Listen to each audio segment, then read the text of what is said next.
الحمد لله نحمده ونستعينه ونستغفره ونؤمن به ونتوكل عليه ونعوذ بالله من شرور أنفسنا ومن سيئات أعمالنا من يهده الله فلا مضل له ومن يضلل فلا هادي له أشهد أن لا إله إلا الله وحده لا شريك له وأشهد أن محمدًا عبده ورسوله أما بعد فإن خير الحديث كتاب الله وخير الهدي هدي محمد صلى الله عليه وسلم وشر الأمور محدثاتها وكل محدثة بدعة وكل بدعة ضلالة وكل ضلالة في النار فأعوذ بالله السميع العليم من الشيطان الرجيم من همزه ونفخه ونفثه بسم الله الرحمن الرحيم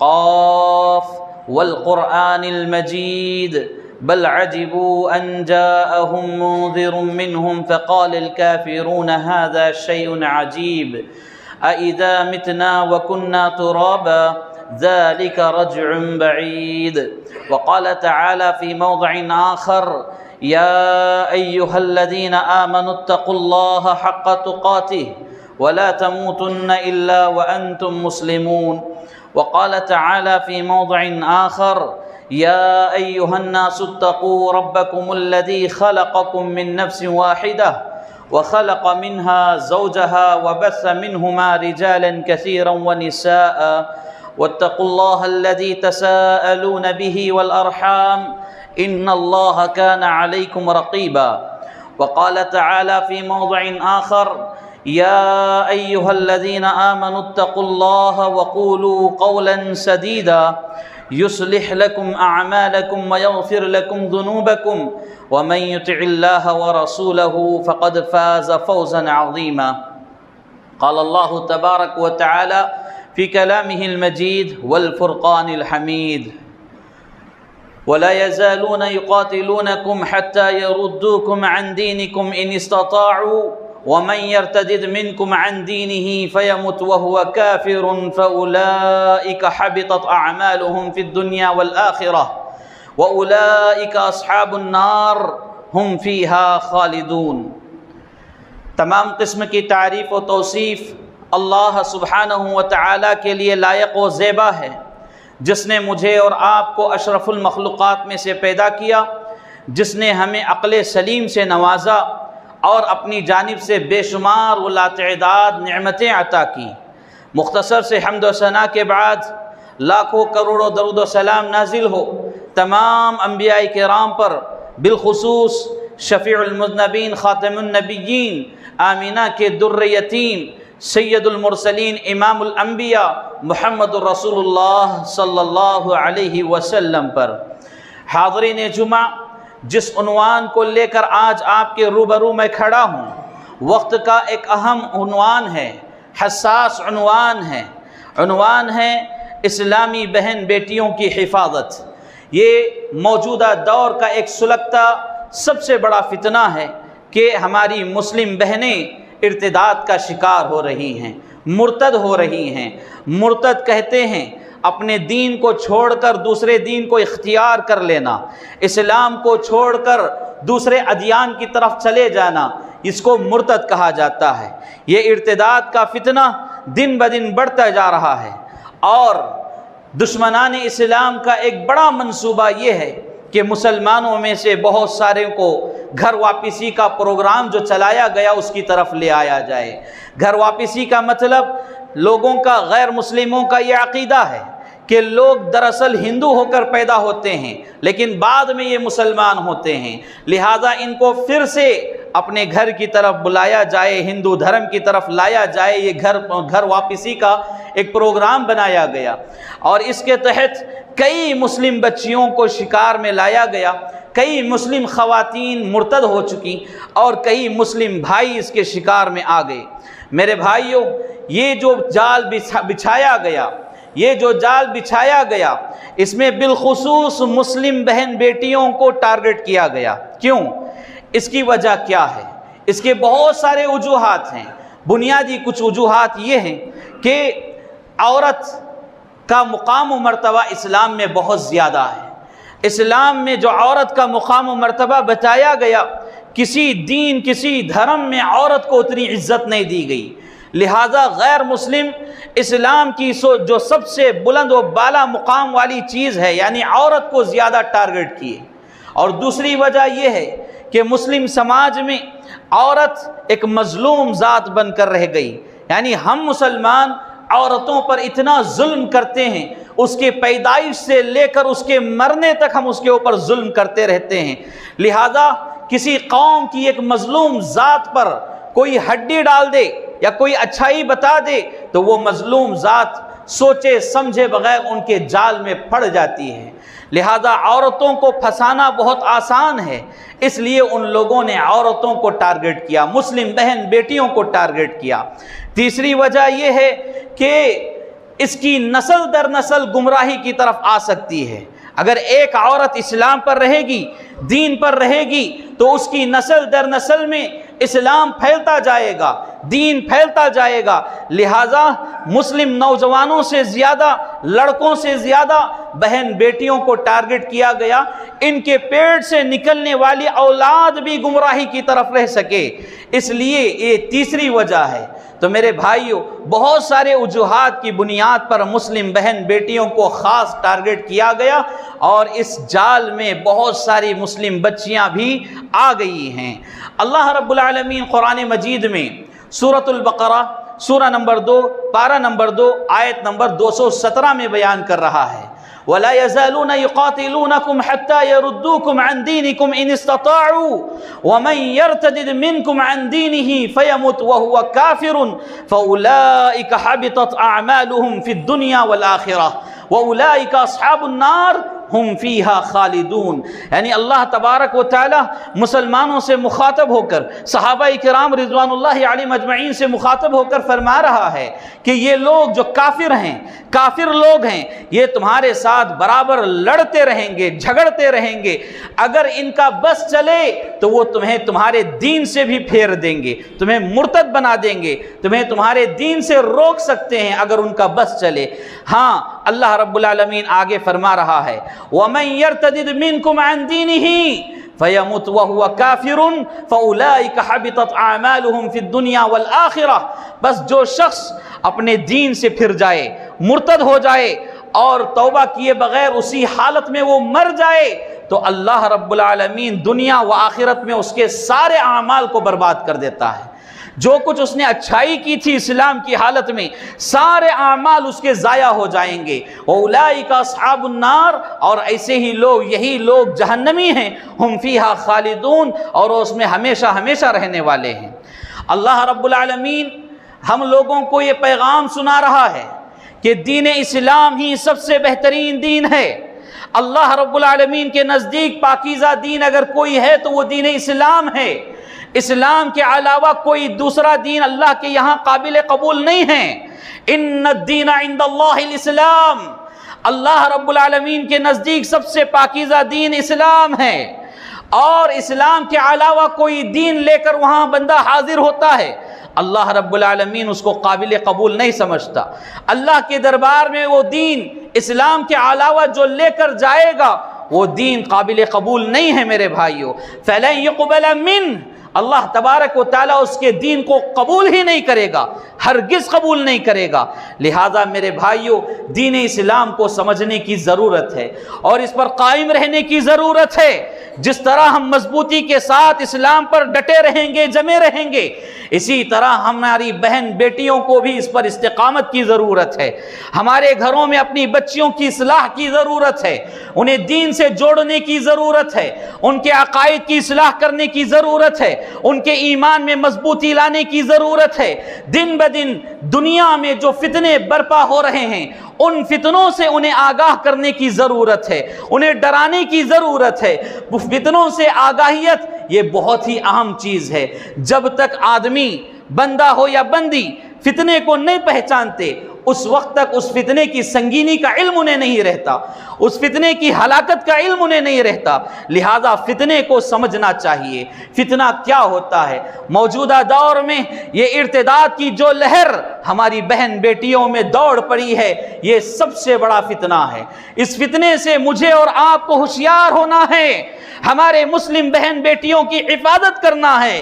بہت سارے بھائی اس غلط فہمی کے شکار ہیں کہ یہ فتنہ تو میرے گھر تک نہیں آیا، میری بیٹیاں تو سلامت ہیں، میری بچیاں تو سلامت ہیں۔ یاد رکھیے، اگر دور سے کسی کا گھر جلتا نظر آ رہا ہے، تم خاموش بیٹھو گے تو یہ آگ تمہارے گھر کو بھی اپنے لپیٹ میں لے سکتی ہے۔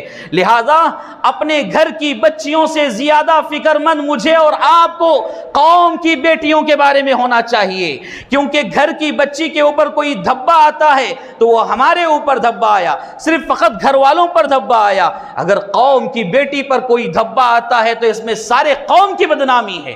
لہذا قوم کی بچیوں کی حفاظت کرنا یہ ہماری ذمہ داری ہے۔ ان کی حفاظت کرنے کے لیے سب سے پہلے ان چیزوں کو دیکھنا چاہیے جن چیزوں کے ذریعے ہماری بچیاں بہک رہی ہیں، بھٹک رہی ہیں۔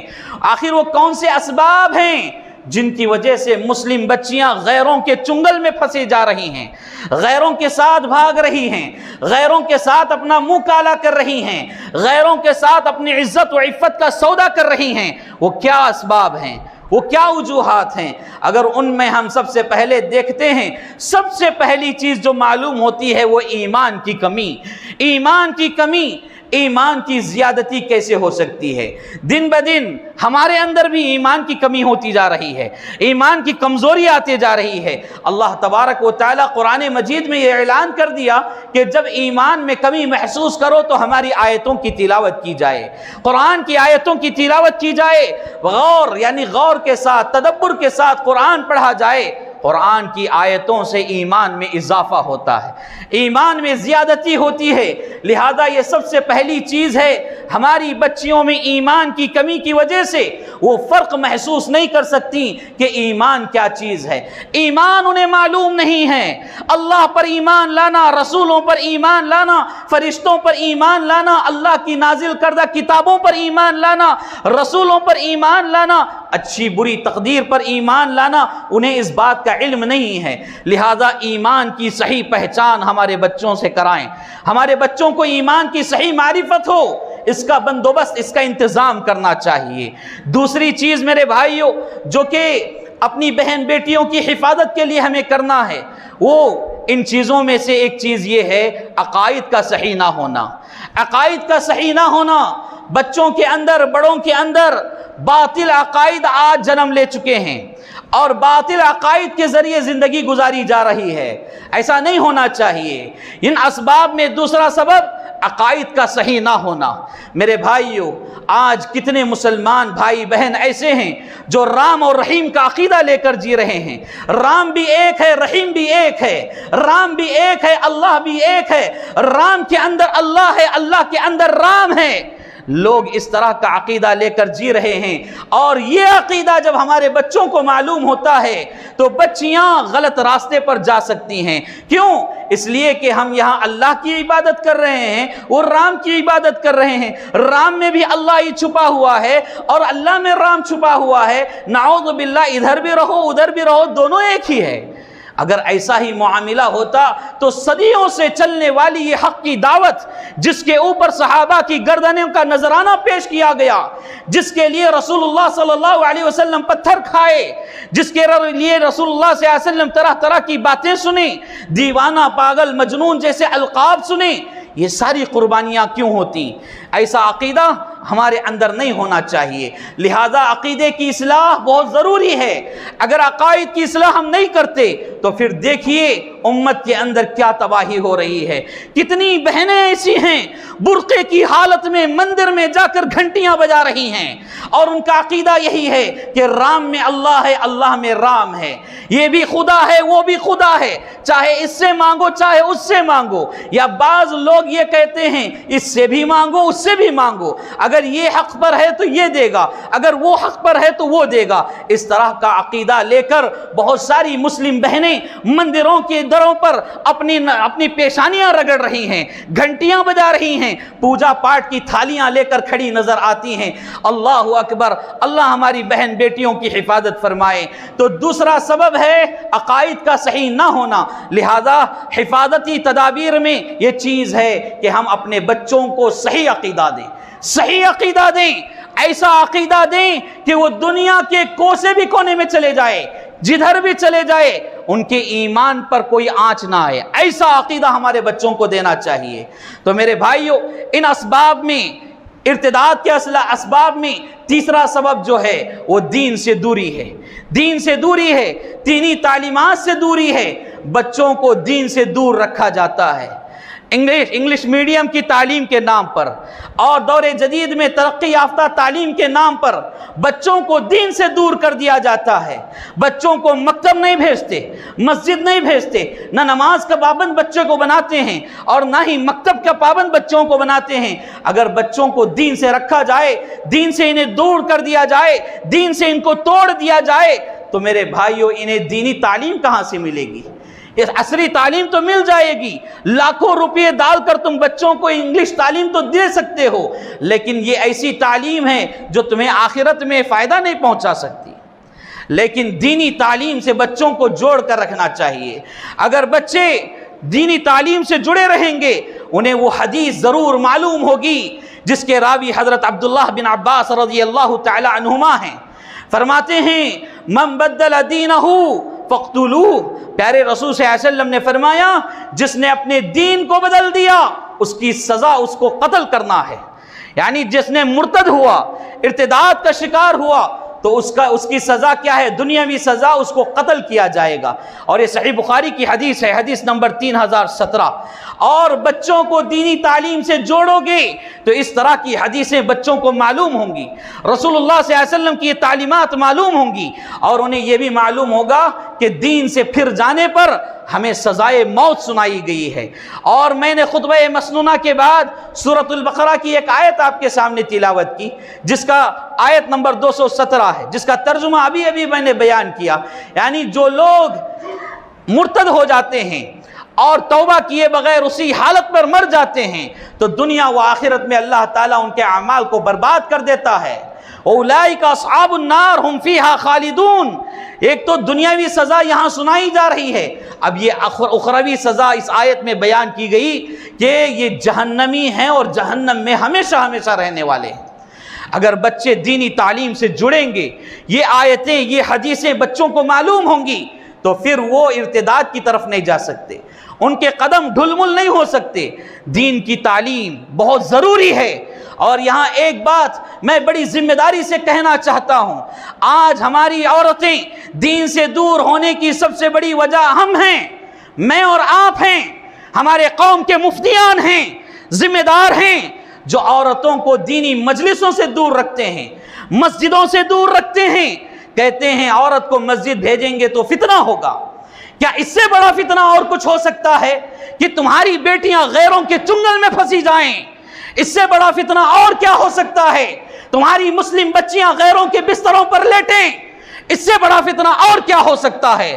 میرے بھائیوں، مفتیان اکرام سے گزارش ہے اس مسئلے کو سنجیدگی سے سمجھیں، عورتوں کو مسجدوں سے جوڑیں، یہ ان کا حق ہے۔ رسول اللہ صلی اللہ علیہ وسلم نے ان کو یہ حق دیا ہے۔ میری اور آپ کی یہ مجال نہیں، یہ جرت نہیں کہ ان کے حق کو ہم چھینیں، رسول اللہ صلی اللہ علیہ وسلم کے فرمان کے خلاف جائیں۔ اللہ کے رسول صلی اللہ علیہ وسلم نے انہی فتنوں سے آگاہ کرنے کے لیے عورتوں کو مسجدوں سے جوڑا تھا، دینی حلقوں سے جوڑا تھا، ان کے لیے دینی تعلیمات کے جلسے منعقد کیے تھے، مجلسیں منعقد کیے تھے۔ اور صحابیات کا جذبہ ایمان بھی دیکھیے، صحابیات رسول اللہ صلی اللہ علیہ وسلم کی خدمت میں آتی ہیں اور یہ شکایت کرتی ہیں کہ اللہ کے رسول صلی اللہ علیہ وسلم آپ صحابہ کو درس دیتے ہیں، صحابہ کو وعظ و نصیحت فرماتے ہیں، اچھی باتیں بتاتے ہیں، ہم عورتوں کے لیے بھی کوئی دن مختص کر دیجئے، ہمیں بھی دین کو سمجھنا چاہیے، ہم بھی دین کو سمجھنا چاہتی ہیں۔ دین پر عمل کرنا چاہتی ہیں، لہذا ہمارے لیے ایک دن خاص کر دیجئے۔ صحابیات کا یہ شوق و جذبہ، اور میرے بھائیوں دین سے دوری جہاں عورتوں کی ہو رہی ہے اس میں سب سے بڑے ذمہ دار ہم ہیں۔ ہم اپنی عورتوں کو مسجد نہیں بھیجتے، جمعہ کے خطبوں میں نہیں بھیجتے اور دینی مجلسوں میں نہیں بھیجتے، یہاں تک کہ عورتوں کے جہاں حلقے ہوتے ہیں جس میں خاص عورتیں ہی خطاب کرتی ہیں، جہاں مردوں کا کوئی بال بالا نہیں رہتا، بول بولا نہیں رہتا، ایسی جگہ پر بھی ہم اپنی عورتوں کو نہیں بھیجتے۔ یہ سب سے بڑا فتنہ ہے عورتوں کو دین سے دور رکھنے کے سلسلے میں، لہذا اس بات کو سمجھنے کی ضرورت ہے۔ ان اسباب میں یعنی جو ارتداد کے اسباب ہیں ان میں چوتھا سبب ہے صحیح تربیت کا نہ ہونا۔ بچوں کے اندر تربیت کی بہت کمی محسوس کی جاتی ہے، بچوں کی صحیح تربیت کی جائے۔ والدین کی ذمہ داری ہے اپنے بچوں کی صحیح تربیت کریں۔ یہاں بیٹھے ہر باپ سے، ہر ماں سے یہ مؤدبانہ اپیل ہے، گزارش ہے، اس مسئلے کو سمجھیں۔ تمہارے بچوں کی سلامتی اگر چاہتے ہیں تو ان کی صحیح تربیت کی جائے، ایسی تربیت کی جائے کہ ان کے تربیت کے پہلو میں کسی بات کی کمی نہ ہو۔ اور تمہیں اللہ سے ڈرنا چاہیے، جنہیں اللہ نے اولاد دیا ہے انہیں اولاد کے حق میں اللہ سے ڈرنا چاہیے۔ کہیں اولاد کی تربیت کے سلسلے میں، اولاد کے معاملے کے سلسلے میں ہم پیچھے ہو جائیں اور اللہ ہم سے سوال نہ کر لے۔ پیارے رسول صلی اللہ علیہ وسلم کی وہ پیاری حدیث یاد آ رہی ہے جس کے راوی حضرت عبداللہ بن عمر رضی اللہ عنہما ہیں، اور اس حدیث کو امام بخاری رحمہ اللہ اپنی صحیح بخاری میں حدیث نمبر 2409 کے تحت نقل کیا ہے۔ عن عبداللہ بن عمر رضی اللہ تعالی عنہما قال انه سمع رسول الله صلی اللہ علیہ وسلم يقول كلكم راع وكلكم مسؤول عن رعيته فالامام راع وهو مسؤول عن رعيته فالرجل في أهله راع وهو مسؤول عن رعيته والمرأة في بيت زوجها راعية وهي مسؤولة عن رعيتها۔ سبحان اللہ، اللہ کے رسول صلی اللہ علیہ وسلم کو فرماتے ہوئے سنا کہ ہر شخص تم میں سے ذمہ دار ہے، تم میں کا ہر شخص ذمہ دار ہے اور وہ اپنی ذمہ داری کے بارے میں سوال کیا جانے والا ہے۔ بس ایک امام ذمہ دار ہے، اس کی امامت کے بارے میں، اس کی ذمہ داری کے بارے میں وہ اللہ کے یہاں پوچھا جائے گا، اللہ کے یہاں اس سے سوال کیا جائے گا۔ اور اسی طرح فالرجل فی اہلہ راع وہو مسئول عن رعیتہ، تم میں کا ہر مرد ذمہ دار ہے، تم میں کا ہر مرد اپنے گھر کے اہل و عیال کا ذمہ دار ہے اور وہ اپنی ذمہ داری سے متعلق اللہ کے پاس سوال کیا جانے والا ہے۔ اور میرے بھائیوں یہاں پر رسول اللہ صلی اللہ علیہ وسلم عورتوں کو بھی نصیحت فرمائی، والمرأة فی بیت زوجها راعیۃ وہی مسئولۃ عن رعیتها، عورت اس کے شوہر کے گھر کی ذمہ دار ہے اور وہ اللہ رب العالمین کے پاس اس کے گھر سے متعلق پوچھی جائے گی۔ گھر سے متعلق مطلب مرد کے مال کے بارے میں، مرد کے اولاد کے بارے میں، اس کے گھر کے بارے میں عورت سے سوال ہوگا کہ مرد کی اولاد کی اس نے کہاں تک تربیت کی اور کیسی تربیت کی، یہ سوال کیا جائے گا۔ لہذا اس حدیث کی روشنی میں مجھے اور آپ کو اللہ سے ڈر محسوس کرنا چاہیے۔ ہمیں اللہ نے اولاد جیسی نعمت عطا کی تو اس نعمت کا ہم کہاں تک خیال کر رہے ہیں، اس کی کہاں تک صحیح تربیت کر رہے ہیں۔ میرے بھائیو اولاد کی صحیح تربیت کریں۔ آج ہمارے گھروں کا المیہ یہ ہے کہ ماں باپ کی لڑائیوں کے لیے وقت کم پڑ رہا ہے، بچوں کی تربیت وہ کہاں سے کرتے ہیں؟ عمر کو پہنچ گئے، لمبی لمبی عمریں ہو رہی ہیں، پھر بھی ان کے ڈیورس پیپرز کیا ہے، کورٹ میں چل رہے ہیں۔ اگر اس طرح کے اختلافات کے لیے ہمارے پاس وقت نہیں ہے تو ہمارے بچوں کی تربیت ہم کب کریں گے؟ اور جتنے بچے بچیاں ارتداد کے شکار ہیں وہ کہیں نہ کہیں اولاد کی تربیت کی کمی کی وجہ سے ہیں، ان کے والدین نے ان کی صحیح تربیت نہیں کی، اس لیے آج وہ اس جال میں پھنسے ہوئے ہیں۔ میرے بھائیوں اس ارتداد کے اسباب میں سے پانچواں سبب ہے بے پردگی، بے حیائی۔ بچوں کے اندر بے پردگی زیادہ ہو گئی، عریانیت زیادہ ہو گئی۔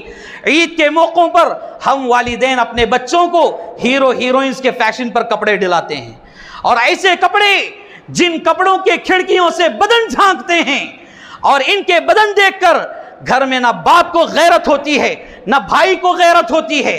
ایسی بے پردگی کے ساتھ ہم اپنی بچیوں کی پرورش کرتے ہیں، اور یہ بچیاں جب یہ لباس پہن کر باہر گلی کوچوں میں نکلیں گی تو یہ اوباش قسم کے کتے جو ہوس کی نگاہیں لے کر انتظار میں بیٹھے ہوئے ہوتے ہیں، ان بچیوں کے پیچھے پڑیں گے، ان کا چھیڑ چھاڑ کریں گے، ان کا مذاق اڑائیں گے، اور ایک دن یہی بچیاں ان کے جال میں پھنس کر تمہیں ٹاٹا کر کے چلے جائیں گے۔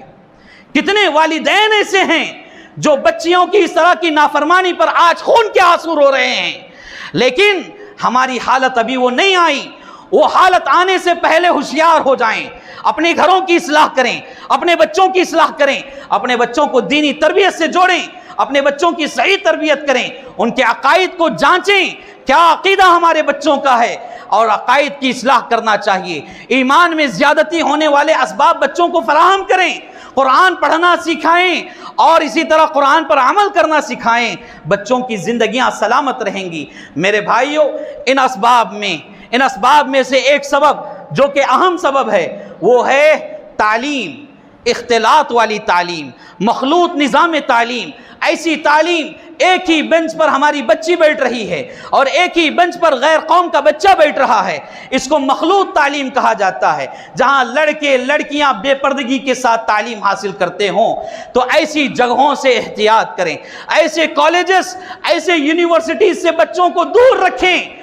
کوشش کریں اسلامی تعلیمات جہاں ہوتی ہیں، اسلام کا پاس و لحاظ جہاں ہوتا ہے، ایسے اسکولز میں بچوں کو پڑھائیں، ایسے کالجز میں بچوں کو پڑھائیں، ایسے یونیورسٹیز میں بچوں کو پڑھائیں۔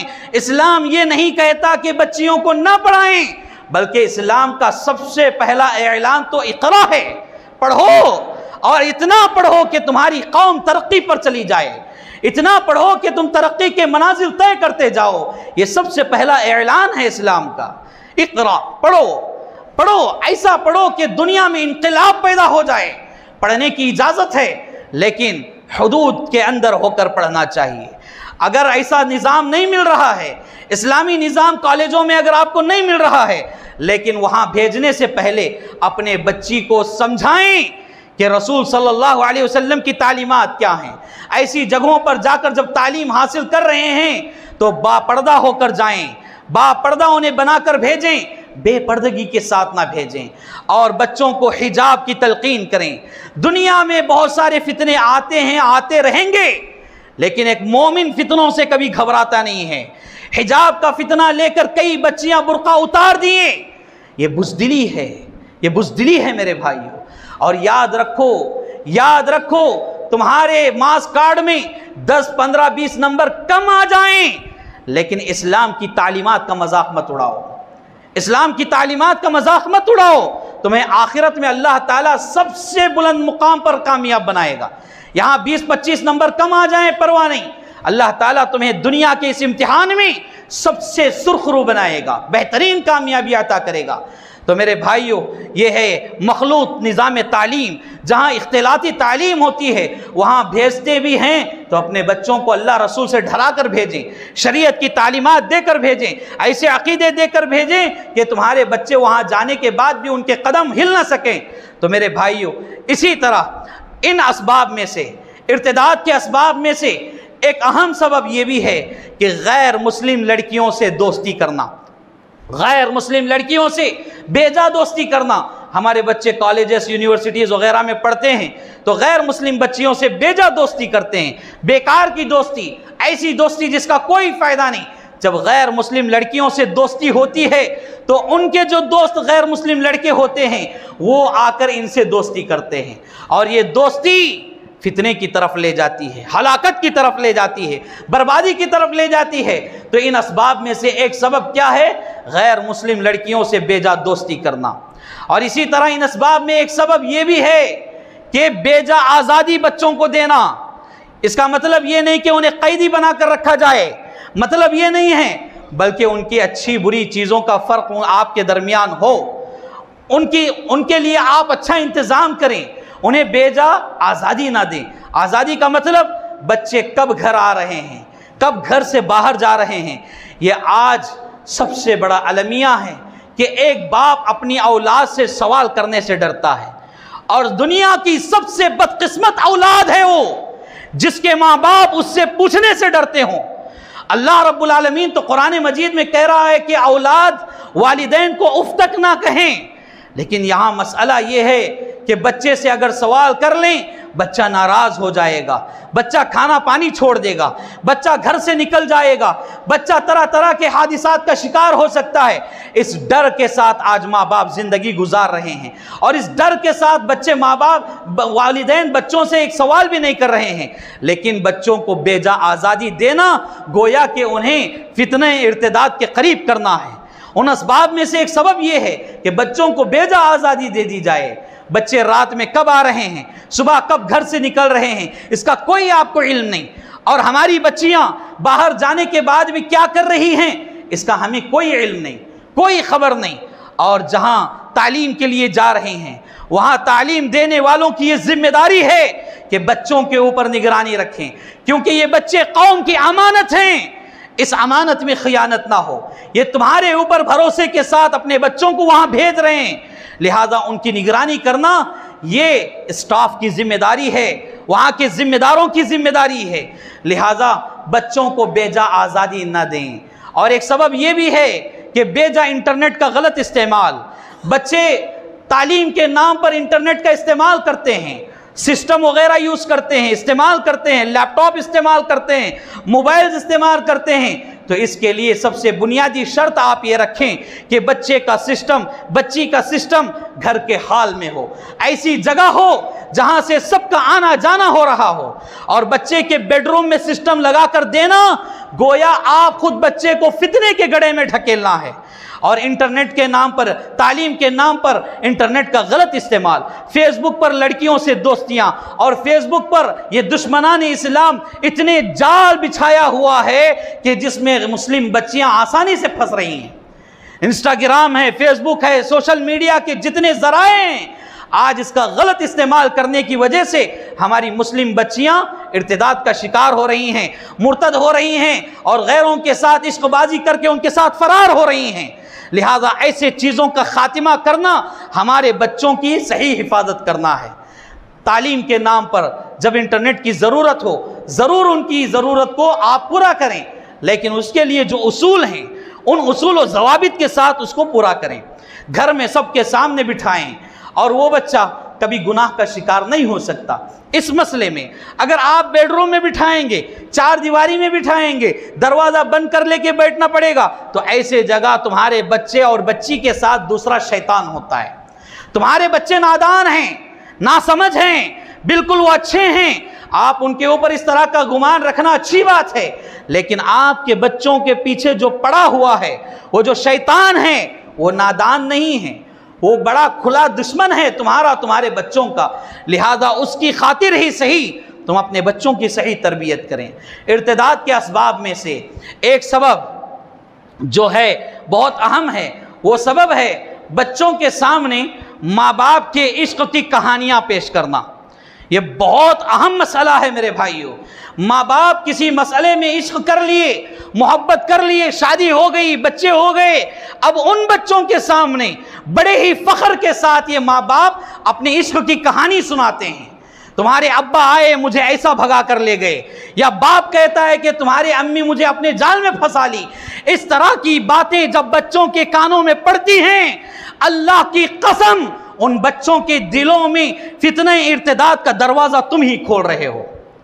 جب یہ بچے اس طرح کی کہانیاں سنیں گے، جب ہمارے ماں باپ یہ گل کھلائے ہیں تو ہم گلستان بنا دیں گے اس کو۔ یعنی ماں باپ جب اس طرح کے کام کیے ہیں، ہم تو بدرجہ اولا یہ کام کر سکتے ہیں۔ بچوں میں ہمت آ جائے گی، اور وہ بچے بے باک ہو کر عشق کے جال میں پھنسیں گے، چاہے وہ کوئی بھی ہو، غیر مسلم ملے، مسلم ملے، شرابی ملے، زانی ملے، کبابی ملے، کوئی بھی ملے، عشق کے جال میں بڑی آسانی سے یہ بچے پھنس جاتے ہیں۔ غلطی کس کی؟ والدین کی۔ وہ والدین جو عشق کے بڑے بڑے نغمے ان کے سامنے بیٹھ کر سنائے فخر کے ساتھ۔ تو اس طرح والدین ہو یا بھائی ہو یا دوسرے اور رشتہ دار ہوں، بچوں کے سامنے عشق کی کہانیاں ہرگز نہ بولیں۔ اور عشق یہ بہت غلیظ چیز ہے، اسلام میں اس کو حرام تصور کیا گیا، حرام قرار دیا گیا۔ عشق کے بدلے آپ محبت کیجئے، محبت، شادی کر کے بیوی سے محبت کریں۔ یہاں ہمارا عجیب مسئلہ ہے، ہم اپنی یعنی عشق میں بہت آگے نکل جاتے ہیں، فرمانبردار نظر آتے رہتے ہیں، جبکہ وہ چیز غلط ہے، حرام ہے۔ لیکن اللہ رب العالمین نے محبت کا ایک بہترین پہلو بیوی کے ساتھ بتایا۔ یہاں معشوقہ کو پھول دینے کی بجائے بیوی کو پھول دو۔ بیوی کو پھول دینا، اس سے مسکرا کر بات کرنا، اس سے محبت کرنا، یہ عبادت ہے، آپ کے لیے صدقے کا ثواب ہے۔ اس کو چھوڑ کر لوگ غلط راستے پر لگے ہوئے ہیں، غلط کام کر رہے ہیں اور گناہ کما رہے ہیں، عذاب کے مستحق بن رہے ہیں۔ تو ایسے بچوں کے سامنے عشقیہ کہانیاں اپنی نہ سنائیں اور بچوں کو آزادی نہ دیں۔ اور ایک اہم مسئلہ یہ ہے کہ بھائی کا غیر مسلم لڑکیوں کے ساتھ محبت کرنا۔ بچی ہے، لڑکی ہے، اس کا بھائی دوسری غیر مسلم لڑکی سے محبت کر رہا ہے، تو بچی کیا کرے گی؟ وہ بھی کسی غیر مسلم بھائی سے، کسی غیر مسلم سے محبت کر بیٹھے گی۔ یہ بھی ایک سبب ہے۔ اور آج میں یہ کہوں تو کوئی غلو نہیں ہے، آج ہمارے مسلم بچے، نوجوان بچے، لڑکے اور ہمارے اہل حدیث کے بچے، کتنے بچے ایسے ہیں جو غیر مسلم بچیوں سے محبت کر رہے ہیں، عشق لڑا رہے ہیں۔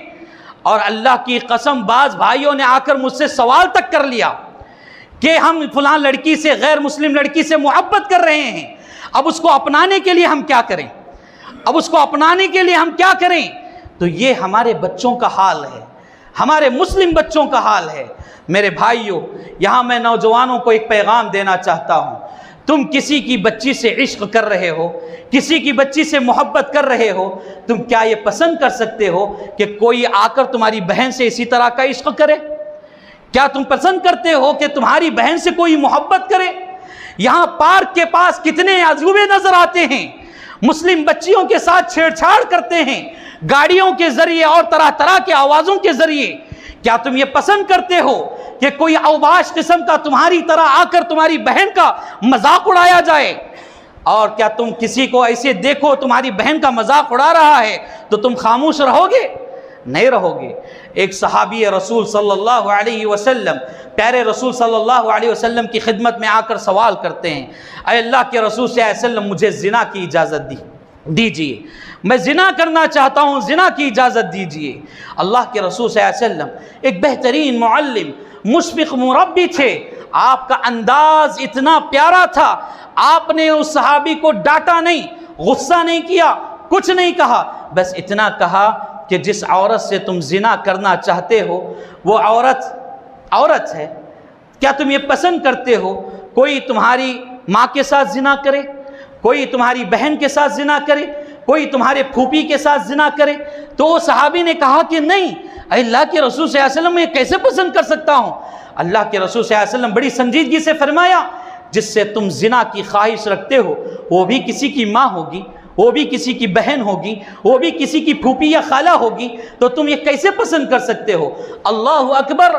پیارے رسول صلی اللہ علیہ وسلم کا اتنا کہنا کافی تھا، صحابی رسول صلی اللہ علیہ وسلم کے عقل کے دروازے کھل گئے، اللہ ہدایت سے نواز دیا، فوراً انہوں نے توبہ کر لی۔ تو اسی طرح میں یہ کہنا چاہتا ہوں، جن بچیوں سے تم محبت کر رہے ہو، عشق کر رہے ہو، کیا تم یہ پسند کرتے ہو کہ تمہاری بہنوں کے ساتھ بھی کوئی اس طرح کی عشق بازی کرے، اس طرح سے محبت کرے؟ اگر پسند نہیں کرتے ہو، اللہ کے لیے توبہ کر لیں، اللہ کے لیے توبہ کر لیں اور فوراً اس سے دور ہو جائیں۔ ایک اہم سبب میں بیان کر کے اپنی بات ختم کروں گا، ارتداد کے اسباب میں سے ایک اہم سبب، اور اس سبب کو میں نے آخر میں اس لیے بیان کر رہا ہوں کہ لوگ جمع ہو جائیں گے، یہ بہت اہم سبب ہے، وہ ہے شادی میں تاخیر کرنا اور جہیز کا ستم کرنا۔ یہ بہت خطرناک چیز ہے اور ہمیں سمجھنے کی ضرورت ہے۔ آج ہماری بہن بیٹیاں اگر فرار ہو رہی ہیں، غیر مسلموں کے ساتھ بھاگ رہی ہیں، تو اس کی سب سے بڑی بنیادی وجہ یہ ہے شادیوں میں تاخیر۔ ماں باپ بچیوں کی شادی نہیں کر پا رہے ہیں اور بچیاں بوڑھی ہوتی جا رہی ہیں، اسی انتظار میں کہ کوئی آئے گا جس کی بدولت ہمارے بھی ہاتھ پیلے ہوں گے، ہمارے ہاتھوں پر بھی مہندی رچے گی۔ یہ خواہشات لے کر بچیاں زندگی گزارتی ہیں، لیکن شادی میں تاخیر ہونے کی وجہ سے ہو سکتا ہے یہ بچیاں غیروں کے ساتھ بھاگ جائیں۔ غیر مسلم اسی کے انتظار میں رہتے ہیں، دشمنان اسلام اسی کا غلط فائدہ اٹھا رہے ہیں۔ اور اسی طرح رشتہ آتا بھی ہے تو جہیز کا ستم ہوتا ہے۔ غریب ماں باپ کہاں سے یہ جہیز لا کر دیں گے؟ اور جہیز دینا ہم نے اپنے اوپر ضروری بنا لیا، جہیز مانگنا اپنا حق بنا لیا ہے۔ نعوذ باللہ، یہ دنیا کے سب سے بڑے فقیر ہیں، بھکاری ہیں، دنیا کے سب سے بڑے بھکاری ہیں جو جہیز مانگتے ہیں۔ آج میں اس حق والے ممبر سے آپ کو یہ پیغام دینا چاہتا ہوں، کوئی مانگ کر جہیز لیتا ہے اس کی شادی میں داخل مت ہو، اس کی کاروائی میں مت جاؤ۔ اس طرح اگر بیکاٹ کرو گے انشاءاللہ ہمارے قوم میں اصلاح آئے گی، انشاءاللہ ہمارے قوم میں سدھار آئے گا۔ اور مسلم بچیوں کی فکر کیجئے، یہاں بیٹھے تنظیموں کے ذمہ دار، مساجد کے ذمہ دار، جمعیت و جماعت کے ذمہ داروں سے یہ گزارش ہے کہ بچیوں کی فکر کریں، امت کے قوم کی بچیوں کی فکر کریں۔ ہم ہمیشہ جہاد کے بارے میں سوچتے ہیں، کئی تنظیمیں ایسی ہیں لوگوں کو آج جہاد کے اوپر ابھار رہے ہیں۔ میں ایسے لوگوں سے کہتا ہوں اس سے بھی بڑا نیک کام ہے تم اپنے قوم کی بچیوں کی شادیاں کرو، ان کے اپنے قوم کی بچیوں کی عزت و عفت کی حفاظت کرو۔ میرے بھائیو، کتنے مسائل آج ہمارے اندر ہیں، ان مسائل کو چھوڑ کر آپسی اختلافات میں پڑے ہوئے ہیں، جہاد کا سوچ رہے ہیں اور طرح طرح کی چیزوں کا سوچ رہے ہیں۔ ایسا نہ کریں، پہلے ہم اپنے مسئلوں کو الجھانے کی کوشش کریں، اپنے بچیوں کی فکر کریں، بہن بیٹیوں کی حفاظت کریں۔ تو یہ چند اسباب ہیں اور ان کی حفاظتی تدابیر بھی بیان کیے گئے ہیں۔ تو میرے بھائیو، وقت کا یہ حساس موضوع ہے، اس موضوع کو سمجھنے کی ضرورت ہے۔ ہر فرد اپنے گھر کا ذمہ دار ہے اور اس کوشش کو اپنے گھر سے، اپنے خاندان سے، اپنے قبیلے سے شروع کریں۔ ایسا نہ سوچیں کہ ایک بہت بڑا کام ہے، مجھ اکیلے سے کیا ہوگا۔ ایسا سوچنے والا جنگ شروع ہونے سے پہلے ہار ماننے والا ہے۔ لہٰذا ایسا نہ سوچیں، اپنے اندر حوصلہ رکھیں، ہمت رکھیں، عزائم بلند رکھیں۔ آپ اکیلے ہی صحیح اپنے گھر کے اندر، اپنے خاندان کے اندر ہی تو انقلاب لا سکتے ہیں۔ جب انشاءاللہ مٹھی بھر جماعت اپنی جماعت میں انقلاب لا سکتی ہے تو ہندوستان کا یہ جم غفیر مسلمانوں کا اپنے ملک میں یہ انقلاب کیوں نہیں لا سکتا۔ لہذا اصلاح کی ضرورت ہے، ہم میں سے ہر کوئی فکر مند ہونا چاہیے۔ یہ میرے گھر کا مسئلہ نہیں، یہ میری ذمہ داری نہیں، اس طرح سوچ کر اگر بیٹھیں گے، یاد رکھو یہ فتنہ اپنے آپ میں ہمارے بچوں کو بھی لپیٹ لے گا۔ لہذا آنے والے مستقبل میں ہی صحیح، اپنے بچوں کا مستقبل اگر روشن چاہتے ہیں تو اس کی فکر ابھی سے شروع کریں۔ اللہ رب العالمین سے دعا ہے اللہ تبارک و تعالی ہمیں ان باتوں پر عمل کی توفیق عطا فرمائے۔ اللہ تعالی ہمیں اپنی بہن بیٹیوں کی حفاظت کرنے والا بنائے۔ اللہ تعالی ہمیں گناہوں سے پاک و صاف رکھے۔ اللہ تعالی آپسی اختلافات کو ختم فرمائے، ہمارے دلوں میں پیار و محبت پیدا فرمائے، الفتیں پیدا فرمائے۔ اللہ ہمیں ایک بنائے، نیک بنائے، متحد بنائے، مل جل کر زندگی گزارنے والے بنائے۔ اللہ تعالی ہماری بہن بیٹیوں کی عزتوں کی حفاظت فرمائے، ان کی عصمتوں کی حفاظت فرمائے۔ اللہ تعالی ہمیشہ ہمارے حق میں خیر و بھلائی کے فیصلے فرمائے۔ دشمنان اسلام کے مکر و فریب سے اللہ ہماری حفاظت فرمائے۔ اللہ تبارک و تعالی ہماری مغفرت فرمائے۔ اللہ رب العالمین ہمیں مزید عمل صالح کی توفیق عطا فرمائے۔ اللہ حرمین شریفین کی حفاظت فرمائے، خادم حرمین شریفین کی حفاظت فرمائے۔ اللہ تعالی توحید کی سرزمینوں کی حفاظت فرمائے، توحید کے بچوں کی حفاظت فرمائے۔ اللہ دنیا کے کونے کونے میں توحید کو عام فرمائے۔ اللہ تعالی ہمیں حق کہنے والا، حق سننے والا اور حق ہی پر عمل کرنے والا بنائے۔ اللہ تبارک و تعالی جب تک دنیا میں رکھے توحید کی حالت میں رکھے، جب خاتمہ ہو تو حسن خاتمہ فرمائے۔ آمین یا رب العالمین۔ وما علینا الا البلاغ المبین۔